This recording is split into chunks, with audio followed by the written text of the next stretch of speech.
Hello guys, good morning. So ito na nga tayo sa part 2. Tara, samahan niyo akong mamasyal, maglibot-libot dito sa Club Balay Isabel. At sa aking paglakad-lakad, meron akong isang nakita doon. Ayun, nagmumuni-muni siya. Ano kaya iniisip niya, no?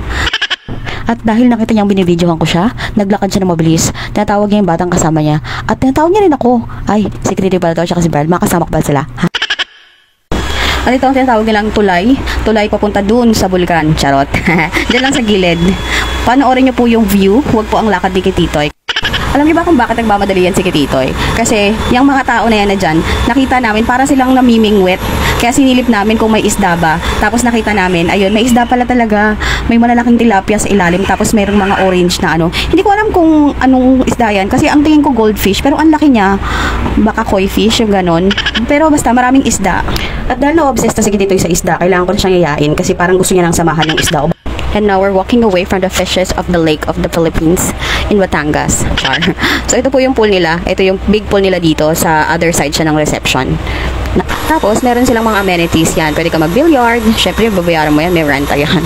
Tapos mag-bike. Ganon. May rent din. Pwede ka mag-bike dyan. Kasi napakalawak niya. Tapos yan. Ano bang tawag dyan? Ayun yung nidadala sa gitna. Pwede kayo mag-party. Ganon. Ina-arkila ata yan. Actually, marami pang amenities dito sa loob. Masyado lang siyang malaki at saka nakakapagod siyang ikutin. Pero marami siyang amenities na hindi talaga namin siya nalibot. Pero bibigyan ka nila ng map guide para alam mo kung saan ka pupunta, saan mo hanapin yung mga bagay-bagay, ganon. At dahil napagod na kami maglibot-libot, babalik na kami ng aming bahay. Sana dito na kami nakatira, no? So ito yung unit or ito yung parang mid-rise building na pinagstayan namin. At katabi ng mid-rise building, meron din siyang pa-garden view. So ito yung garden papuntang lake view. At saka meron niyang access papunta naman doon sa swimming pool na katabi lang ng aming pinagstayan. At napaka-peaceful ng lugar talaga. Nakakatuwa. Ang ganda.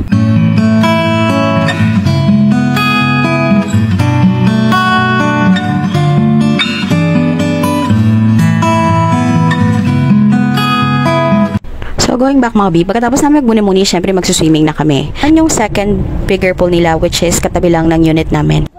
Grabe, maka-unit. Kala mo sa'yo, te?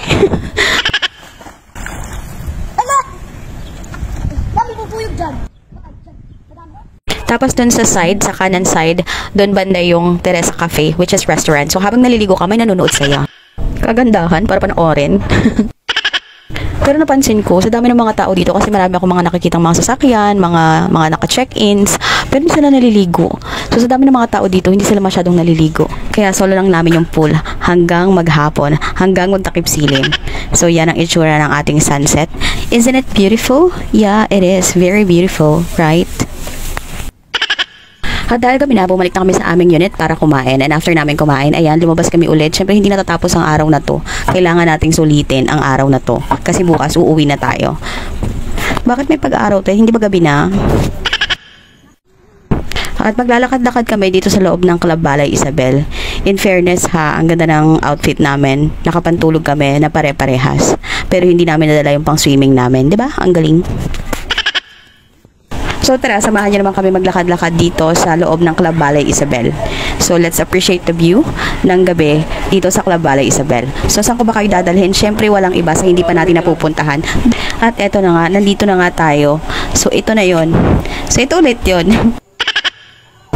So dadaan kasi kami dito sa reception papunta doon sa big pool. Kasi doon sa gilid merong playground. So yun lang naman ang gagawin namin, mag-playground. Nakarating kami ng Club Balay Isabel para mag-playground.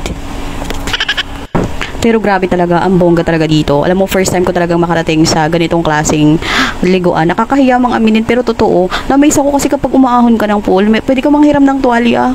Hindi mo na kailangan magdala ng tuwalya, B. May pinapahiram silang tuwalya pag nilalamig ka. Ma'am, nilalamig ka, tuwalya. Diba? Saan ka pa? Social, diba? At yan, nagpapalipas oras lang naman kami dito sa playground. Maya-maya, uuwi na rin kami sa aming unit. Diba? Inangkin ko.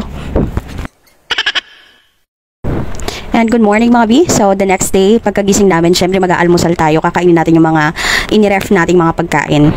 May time pa para mag-swimming at mag-asikaso kasi 12 PM pa naman yung out namin dito.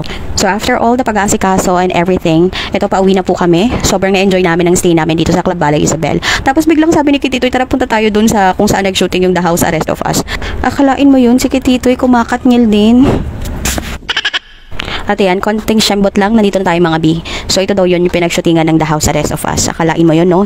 Hindi ako updated, pero si Kitty updated siya. So yan, after naming mamasyal din, syempre gugora na tayo mga B. So yan, palabas na tayo and we're going home na. Actually, we're planning to go to Tagaytay pa. So, not sure yet, but we'll see. So, thank you for watching the part 2. Bye guys! See you on our next video. Bye!